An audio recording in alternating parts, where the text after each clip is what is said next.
ভারতীয় উপমহাদেশ জয় করবে মুসলিমরা, এমন ভবিষ্যৎবাণী করেছিলেন রাসূল সাল্লাল্লাহু আলাইহি ওয়াসাল্লাম। আর এই বিজয়কে বলা হয়েছে গাজওয়াতুল হিন্দ। কিন্তু কবে আসবে এই গাজওয়াতুল হিন্দ, আর মুসলিম বিশ্বের জন্য কতটা গুরুত্বপূর্ণ এই ঘটনা?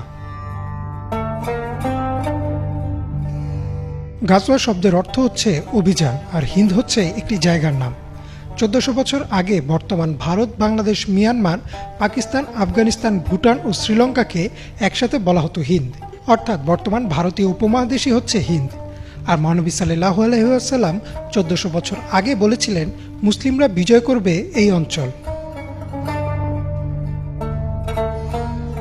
ভারতীয় উপমহাদেশ বিজয় নিয়ে মহানবী সাল্লাল্লাহু আলাইহি ওয়াসাল্লামের দুইটি হাদিস রয়েছে। প্রথমটি বর্ণনা করেছেন তাওবান রাদিয়াল্লাহু তাআলা আনহু। মহানবী সাল্লাল্লাহু আলাইহি ওয়াসাল্লাম বলেন, আমার উম্মতের মধ্যে দুইটি দলকে আল্লাহ আগুন থেকে রক্ষা করবেন। একটি দল যারা হিন্দ বিজয় করবে, আর একটি দল যারা ঈসা আলাইহিস সালামের সাথে থাকবে। আর দ্বিতীয় হাদিসটি বর্ণনা করেছেন আবু হুরায়রা রাদিয়াল্লাহু তাআলা আনহু।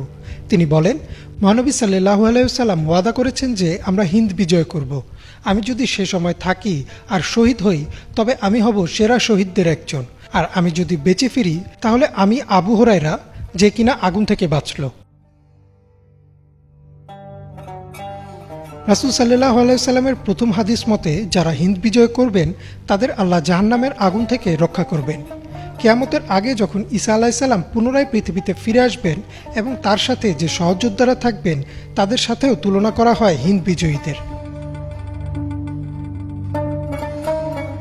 দ্বিতীয় হাদিসটিতে আবু হুরায়রা রাদিয়াল্লাহু তাআলা আনহু বলেন, হিন্দ বিজয়ের যে অভিযান, সে অভিযানে যারা শহীদ হবেন তাদের মর্যাদা অনেক বেশি হবে। আর যারা সেই অভিযানকে সফল করে জীবিত অবস্থায় ফিরবেন তাদেরকে আল্লাহ জাহান্নামের আগুন থেকে রক্ষা করবেন।